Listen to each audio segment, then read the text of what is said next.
A eletricidade está em todo o lado, é o que move o nosso mundo moderno, mas carrega um risco invisível, silencioso e por vezes fatal. E saber lidar com este risco não é uma questão de sorte, é mesmo uma ciência exata. E esta é a pergunta do 1 milhão de euros, não é? Como é que nos protegemos de um perigo que na verdade nem conseguimos ver? Bem, a proteção contra choques elétricos não é feita de palpites. Baseia-se em princípios da física e em normas técnicas muito rigorosas. Vamos então desvendar de que forma estas regras nos mantêm em segurança. O nosso percurso vai ser bastante lógico. Primeiro, vamos perceber as duas maneiras como um choque pode acontecer, a seguir olhamos para as duas linhas de defesa que nos protegem e, para terminar, o procedimento sagrado para mexer numa instalação elétrica em total segurança. Ok, vamos a isto. Um choque elétrico acontece sempre que o corpo humano, sem querer, se torna parte de um circuito elétrico. A corrente quer sempre encontrar um caminho e quando o nosso corpo se torna essa autoestrada, bem, aí é que o perigo se torna muito real. E isto pode acontecer de duas formas completamente diferentes. E no fundo, tudo se resume a estes dois cenários: o contacto direto e o contacto indireto. Para cada um deles, claro, existe uma estratégia de proteção diferente, com nomes até bastante lógicos: a proteção básica e a proteção supletiva. Vamos ver o que é que este distingue. A diferença entre os dois é crucial. O contacto direto é aquele mais óbvio. O que nos vem logo à cabeça é tocar em algo que deveria, por natureza, ter eletricidade, como um fio descarnado. Agora, o contacto indireto, esse é mais traiçoeiro.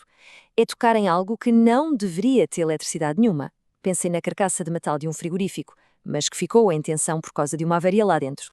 Para percebermos bem o contacto direto, temos que definir o que é uma parte ativa. É simples, é qualquer componente que foi desenhado para ter corrente a passar por ele em condições normais. É basicamente o coração elétrico de um aparelho, a parte que tem de estar viva para que tudo funcione.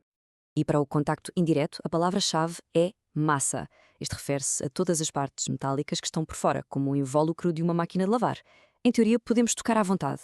O problema é quando uma falha de isolamento lá dentro, tipo um fio solto, encosta a essa carcaça e a energiza por completo. Então, como é que nos defendemos disto? A primeira linha de combate chama-se proteção básica. O objetivo não podia ser mais direto: criar uma barreira física que nos impeça logo à partida de sequer conseguir tocar nas partes ativas. É a filosofia do mais vale prevenir que remediar no seu melhor. E estas barreiras são coisas que vemos todos os dias, às vezes sem nos darmos conta. A primeira, claro, é o isolamento, aquela cobertura de plástico dos fios e cabos. A segunda é meter tudo o que tem tensão dentro de caixas e de quadros elétricos. E a eficácia destas caixas é medida de forma muito rigorosa por uma norma chamada Código IP. E isto mostra bem o nível de detalhe a que estas normas chegam. Um código como o IP2X, por exemplo, é um requisito mínimo para muitos quadros, e o que ele garante é que o invólucro foi construído de tal forma que impede que um dedo consiga, mesmo por acidente, chegar a uma parte ativa lá dentro. Mas e se a primeira barreira, o isolamento, falhar? É aí que entra a nossa segunda linha de defesa, a proteção supletiva.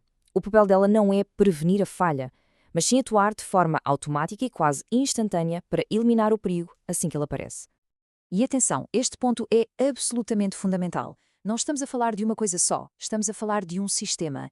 É uma dupla de componentes que dependem um do outro para funcionar. Um sem o outro não só é inútil, como pode, pior ainda, criar uma falsa sensação de segurança. O primeiro componente é a ligação à terra, aquele famoso fio verde e amarelo que todos conhecemos. Pensem nele como um desvio de emergência para a eletricidade. Quando uma avaria energiza a carcaça de um equipamento, este fio oferece um caminho super fácil de baixa resistência para a corrente fugir diretamente para o solo sem passar por ninguém. O segundo componente é o cérebro de toda a operação, o dispositivo diferencial residual, ou como toda a gente lhe chama, o diferencial. Este aparelho é um verdadeiro sentinela. Está constantemente a medir a corrente que entra e a que sai do circuito. Se ele detectar a mais pequena diferença, que é precisamente a tal corrente que fugiu para a Terra, ele atua em milissegundos e desliga tudo. É um herói anónimo que evita inúmeros acidentes. E esta frase resume tudo na perfeição. Não existe proteção só pela terra ou só pelo diferencial. Não funciona. A terra dá o caminho para a fuga de corrente e o diferencial detecta essa fuga e desliga a energia. É uma equipa. A segurança só existe quando os dois trabalham em conjunto. Ponto final. Pronto, já vimos as proteções que estão lá, a funcionar sozinhas. Mas e quando é preciso sermos nós a intervir numa instalação? Aí entra em cena um protocolo que é universal e inegociável. É um procedimento que garante a segurança de quem está a trabalhar. São as 5 regras de ouro.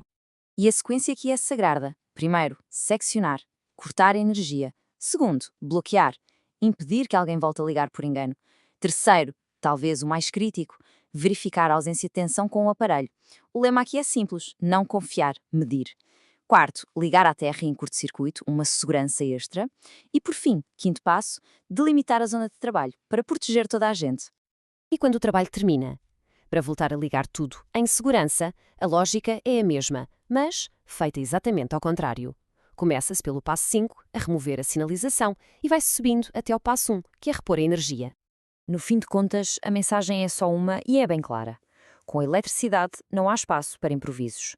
As barreiras, os sistemas, os procedimentos, nada disto são sugestões. São a linha que separa um trabalho seguro de uma tragédia. E a pergunta que fica no ar é: vale mesmo a pena arriscar atravessar essa linha?